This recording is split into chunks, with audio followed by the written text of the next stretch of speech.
Hello learners, मैं दुष्यंत। पिछली बार जो वीडियो था जिसके अंदर ये पूछा गया था कि क्विक सेंड कंडीशन का जो रिजल्ट है, क्या सेम यही रिजल्ट हम लोग ग्रेवल्स और क्ले में भी क्या देख पाते हैं या नहीं। तो इसका आंसर इस तरीके से देना चाहिए। अगर ये आपसे इंटरव्यू में पूछा जाता है तो उसका ये कि ग्रेवल्स में ये हो सकता है प्रोवाइडेड कि वहां पे डिस्चार्ज बहुत ज्यादा होना चाहिए, तब ये वहां पर पॉसिबल है। लेकिन हाँ, थियोरेटिकली अगर हम लोग बोलेंगे तो इसको वहां पर हमें नहीं बोलना चाहिए। दूसरा, जब क्ले में इसकी बात की जाती है तो क्ले में वहां पर एक एक्स्ट्रा फोर्स है जो हमें रोल प्ले करते हुए दिखाई देता है, दैट इज कोहेसिव फोर्सेज। और उस कोहेसिव फोर्स के चलते हमेशा सॉइल जो क्ले के पार्टिकल्स होंगे वो आपस में एक दूसरे से कनेक्टेड होते हैं। तो वहां जब एज ए होल हम लोगों को जब सॉइल सैंपल मिलेगा तो पानी जब वहां से निकलता है तो वो एक जब आने लगेगा तो पूरे एक क्ले सॉइल सैंपल को लंप की तरह से बाहर निकालेगा, वो कभी एक सिंगल पीस में बाहर नहीं निकालेगा। तो जो ये क्विक सेंड कंडीशन या जो बॉइलिंग इफेक्ट है, पाइपिंग इफेक्ट है, वो कभी भी हम लोगों को क्ले में होता हुआ नहीं दिखाई देगा। आई होप आप में से काफी बच्चों ने बहुत सही जवाब दिया था, राइट। अब ये वाला था हमारे पास में प्रीवियस लेक्चर के लिए।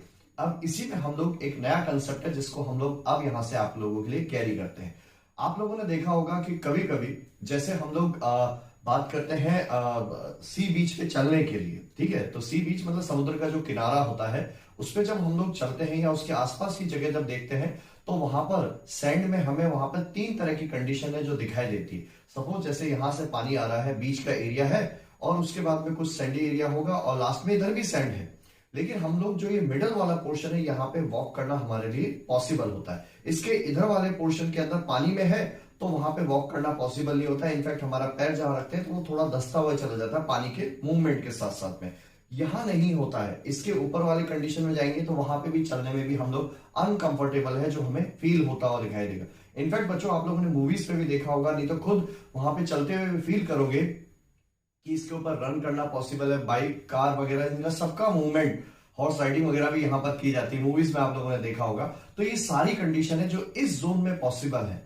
तो उसका आंसर इस तरीके से कि जब हम लोग सैंड के पार्टिकल्स की बात करते हैं तो उनके बीच में वॉइड्स होता है। सैंड के पार्टिकल की सबसे खास बात यह होती है कि यहाँ ये पार्टिकल एक दूसरे से कभी किसी कोहेसिव फोर्स के साथ में कनेक्टेड नहीं होते, इसीलिए इनका नाम रखा जाता है कोहेजन लेस पार्टिकल्स। इनमें आपस में एक दूसरे के साथ में होल्ड करने की कोई टेंडेंसी नहीं होती है।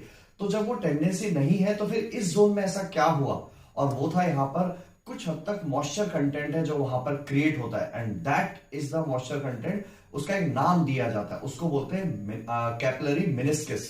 ये मेनिस्कस है जो कि वहां पे फॉर्म होता हुआ दिखाई देता है। कैपिलरी टेंशन है जो वहां पे क्रिएट होता है। तो वो जो दो पार्टिकल अगर ऐसे होंगे तो उनके बीच में वो इस तरह से होगा और दोनों साइड को सरफेस टेंशन से पुल किया जाएगा, and that is the reason कि वो दोनों सैंड पार्टिकल एक दूसरे से पुल होते हुए आपस में कनेक्टेड दिखाई देते हैं।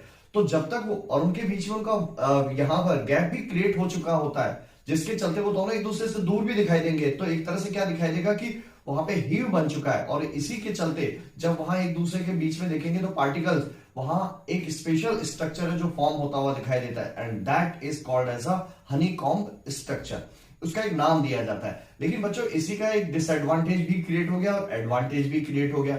एडवांटेज ये है कि यहां पर कुछ ना कुछ स्ट्रेंथ है जो कि हमें मिलती हुई दिखाई देती है, जिसके ऊपर चलना हम लोगों के लिए पॉसिबल है। लेकिन सेम टाइम पे अगर ये कैपिलरी एक्शन का जो पानी है, ये मेनिस्कस जिसके चलते था, ये सपोज इवेपोरेट हो गया तो वो मेनिस्कस वहां रहेगा नहीं, तो ये वापस से एक दूसरे के नजदीक आ जाएंगे।